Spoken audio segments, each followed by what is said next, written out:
first of all, tell me, what are you doing here in Ellensburg today? Yeah, excited to be here at Central Washington to really promote the fact that Washington State has tremendously generous financial aid for potential college students, but the problem is too many students don't fill out a form that unlocks all that financial aid. We literally rank like 47th out of 50 states in getting high school students to complete this form that could really unlock their future. So I'm just on a mission to communicate directly to students and to parents about this form and the potential to get that financial aid. Why Central Washington University today? Yeah, because it was the first one up. My teams have been reaching out to universities and colleges across the state, and we heard about this event. So hey, I said, let's get over there and do it. So this is, to be clear, my first time getting out to communicate directly to students and to parents about this great program. So again, literally, if you're at a certain income level, your child's entitled to complete tuition coverage and fees. And even if you're above that amount, you still get significant assistance.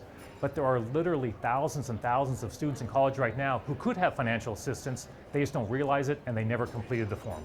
So that money's just sitting there? Absolutely, right now? Yep. Absolutely. So I mean, really, it is incredible that we have the most generous financial aid, but we perform literally at the bottom end for getting students to unlock that financial aid. And look, we get this form can be a hassle. Every form is. We know that parents are busy, students are busy, but we're just doing everything we can to communicate out that this exists, it's available, and to take advantage of it.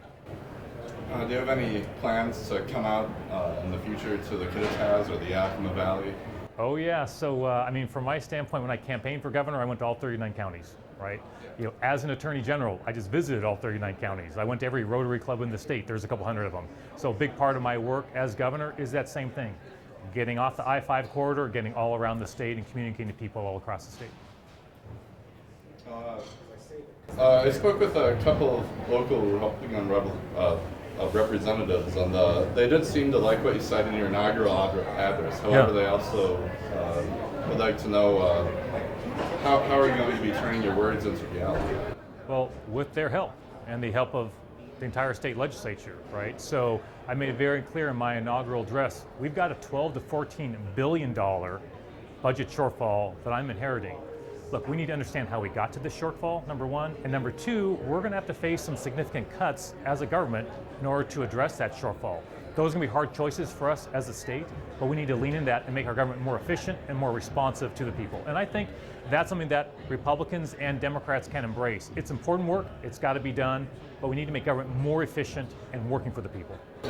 Also, in your inaugural address, you singled out the representative here, Mr. Dunn. You said that in your discussion with him, you were going to support farmers a little bit more. How have you done that, and how do you plan to do it? Yeah, so specifically with Representative Dent, who I've met with, my first meeting as governor-elect was in Ellensburg with Representative Dent.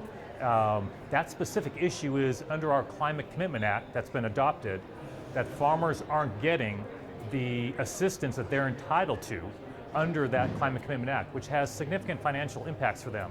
The state needs to do a better job of making sure we're providing that to farmers. So we're working with Representative Dent and other legislators to make sure that happens.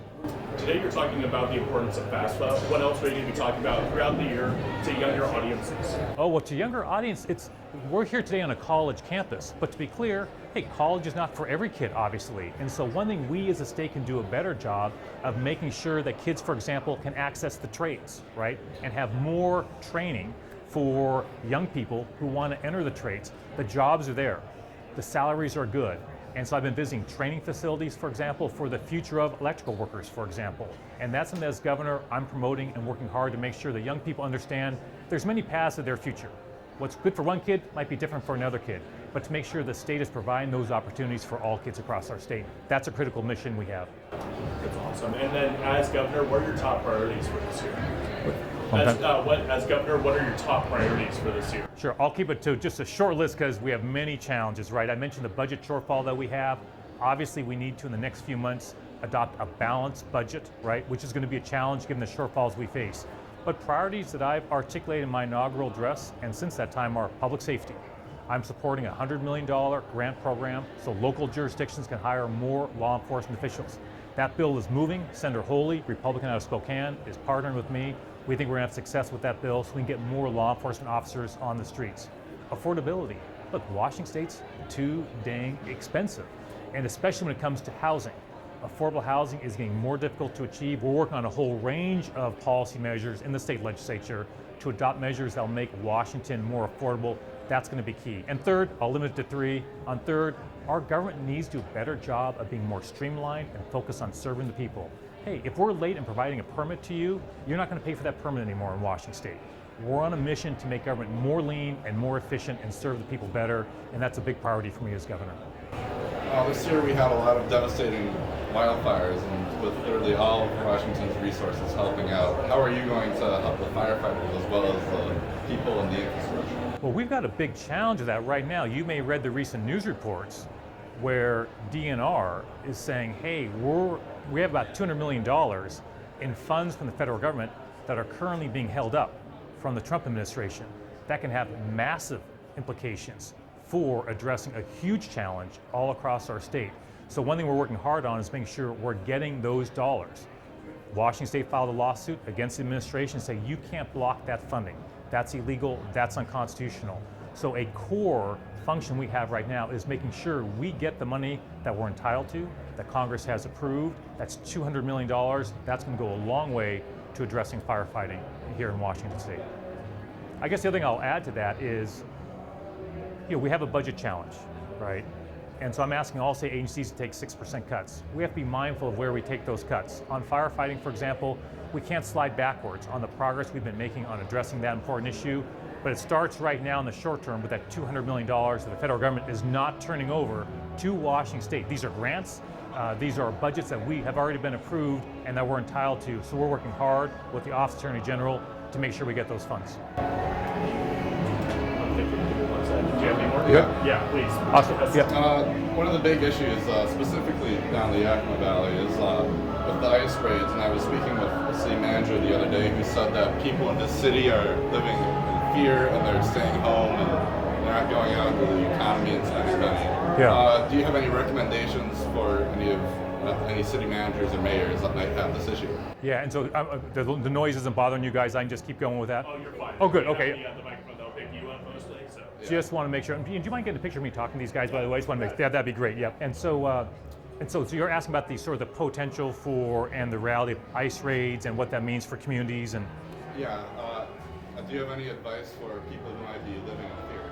Yeah. Well, I signed an executive order about a week ago that focuses on, in light of individuals being deported, there can be an impact obviously on kids, for example. Kids who are in schools. What happens to those kids if their caregiver, if their parent is deported? So I signed an executive order to make sure that the state is coordinated with schools, local jurisdictions, law enforcement to make sure we're buying services for those kids if that happens. Number 2, elections have consequences. They do. And when it comes to immigration enforcement, that is a federal responsibility. And so there may be things that a federal government does that I don't approve, but a president has the authority to do. What we're mindful of is making sure that the president follows the law in every area, whether that's enforcing immigration laws or anything else. Withholding funds, right, from wildfires. We need to make sure we're doing that job, and Washington State does a very, very good job of that. But in the meantime, we understand many Washingtonians are deeply concerned about what's happening. That's an issue we monitor very closely. We're in regular contact with law enforcement, and we're making sure that individuals are deported, and sometimes that is entirely appropriate, right? If someone's engaged in criminal activity here in Washington State and they're deported, I'm good with that. That needs to happen. But there still can be impacts on kids, for example, and that's an area where Washington State can and needs to be involved in making sure those kids have support. You mentioned that you want to tackle affordability and livable wages, etc. How are you going to do that with like the House and Senate? Are you going to be introducing bills? What's your plan for that? Yeah, when it comes to affordability, we have a whole range of bills we're working with both Democrats and Republicans in the state legislature. So as one example on housing, trying to bend that curve on housing becoming so unaffordable for so many Washingtonians, no one bill is going to solve that problem. I want to be clear about that. And we're not the only state grappling with it. But there's a whole range of measures that the state is proposing that we're going to get passed through the legislature. I'm going to sign the law that will help. So for example, it can be relatively small things, but that make a difference. We take too long to get permits for people who want to build. We've sent an executive order to state agencies that handle that permitting, say you've got to cut in half the amount of time it takes to process that. We're making proposals on changes to laws regarding whether parking is required when you build, to limit those requirements, right? Release the burdens from developers to unleash them to build more housing for Washingtonians all across the state. So I'm confident what you're going to see this year in the session are a range of bills that go to that issue that in totality will make a difference on affordability.